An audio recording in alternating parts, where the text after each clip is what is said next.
When Emma came back from her girls-only trip to Mexico, I didn't expect her first words to be, "We need to talk." Those 4 words, cold, heavy, flat, cracked something inside me before she even told me what they meant. I had spent the week missing her, counting down days, cooking her favorite pasta for her return. I'd even cleaned the apartment top to bottom. Now she stood there, tan lines on her shoulders, eyes red like she hadn't slept, twisting her wedding ring like it suddenly didn't fit. "Are you okay?"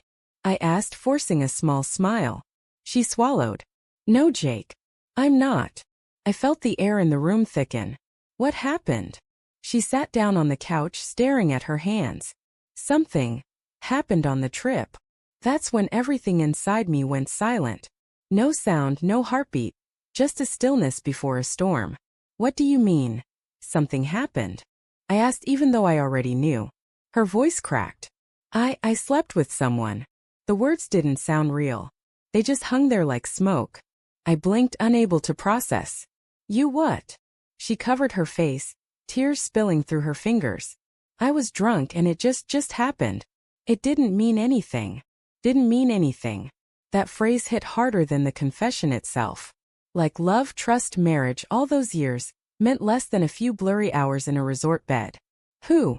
I demanded, my voice colder than I expected. "I don't even know," she whispered. "He was a friend of one of the girls' boyfriends. I barely remember." I laughed. A hollow, bitter laugh that made her flinch. "So that's what our marriage is worth to you? A night you barely remember?" She reached for me. "Jake, please." I pulled away. "Don't." She cried harder then, but I couldn't feel anything for her anymore. Not sympathy, not love. Just disbelief. After a long silence, she said, "There's more." My chest tightened. "What else could there possibly be, Emma?" She took a shaky breath. "I went to the doctor yesterday, and they said I tested positive for chlamydia." I felt my stomach drop. "You what?" Her voice was barely a whisper. "I might have given it to you." For a moment I just stared at her. Then I walked straight to the bathroom and slammed the door. My reflection in the mirror looked foreign, pale, furious, broken. The next morning I got tested. Positive. That was the day the love I had for her died. The following weeks were a blur of silence and half-hearted apologies. She tried to fix things, therapy sessions, crying fits, long texts at work, but the damage was irreversible. Every time I looked at her, all I saw was betrayal. Every time she touched me, I felt contamination, not comfort. Then, 3 weeks later, she told me she was pregnant. I remember the scene vividly. She was sitting at the kitchen table, hands trembling, pregnancy test beside her. "Jake," she said softly, "I'm late. I took a test. It's positive." I didn't say a word. "I don't know if it's yours," she added, voice cracking. "I'm so sorry." That's when I laughed again, that same cold, hollow laugh. "Of course you don't." She started sobbing, saying she'd do anything to prove she loved me, that she'd make it right. But there was no making it right. Not when a child, possibly someone else's, was growing inside her. That night I slept on the couch. The next day I started planning. I wasn't going to scream or break things. I wasn't going to make a scene. I wanted something quieter, colder, something that would stay with her like what she did to me.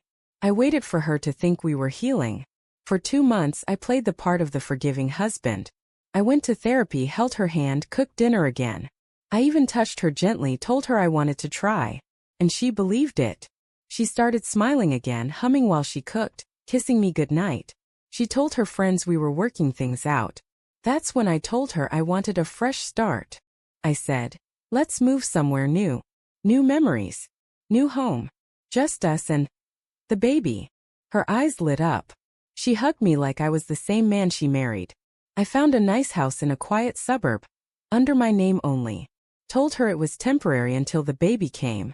She helped me pack, all smiles and soft words. Then came the day I told her I had one condition before we moved. "I want a paternity test," I said, watching her face carefully. She froze. "Jake, please." "Emma," I said firmly. "If we're starting fresh, I need to know." Tears welled up. "You don't trust me?" I looked her dead in the eye. "You gave me an STD, Emma. You cheated on a girls-only trip. What exactly here deserves trust?" She said nothing.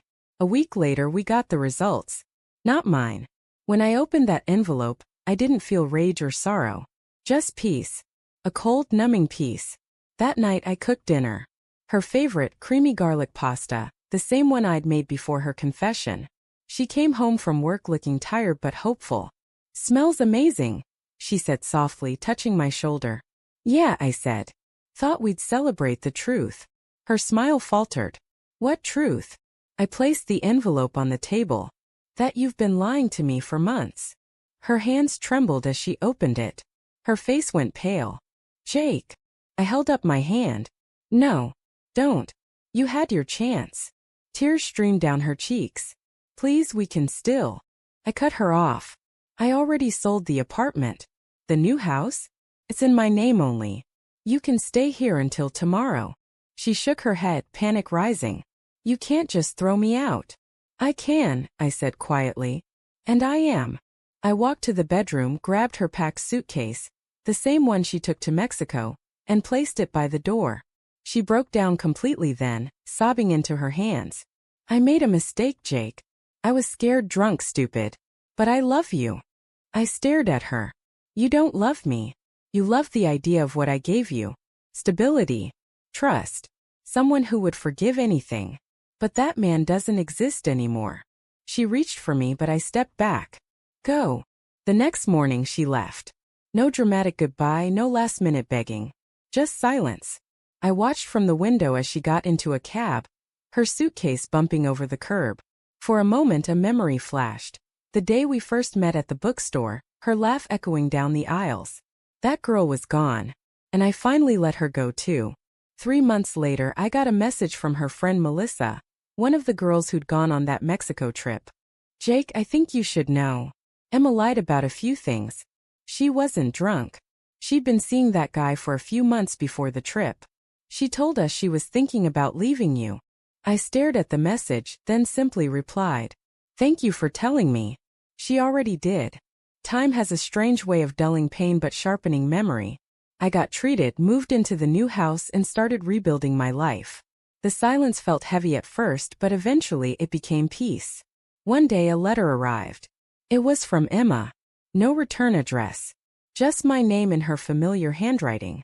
Inside was a photo, a baby boy with dark hair and blue eyes. "He's not yours, but he has your kindness," she wrote. "I wish I could undo everything. I hope one day you find someone who deserves the kind of love you gave me." I folded the letter, placed it in a drawer, and never opened it again. But here's the thing about betrayal. It doesn't destroy you immediately. It burns slowly, hollowing you out until you rebuild yourself from the ashes. So what did I do next after losing everything I thought mattered? I started again on my terms. I took the money from the apartment sale and launched a small woodworking business. I spent my nights designing furniture, shaping wood, creating something real from broken pieces, something solid, something mine. And every time I carved a new table or smoothed a piece of oak, I thought, this is what love should have been: patient, honest, crafted by hand, not destroyed by impulse. Months later I met someone, a woman named Leah, a customer who came in looking for a dining table. She was gentle, curious, kind, and patient enough not to ask about my past. I didn't tell her everything right away. But one night when we sat under the warm glow of my workshop lights, I finally did. She didn't say anything for a long time. Then she whispered, "I'm sorry that happened to you, but I'm glad it didn't break you." And for the first time in what felt like forever, I believed her. Because sometimes revenge isn't loud or cruel. It's not screaming or cheating back or burning bridges. Sometimes the most epic revenge is peace, building a life so whole, so full, that the person who broke you becomes nothing more than a memory you no longer bleed from. And that's exactly what I did.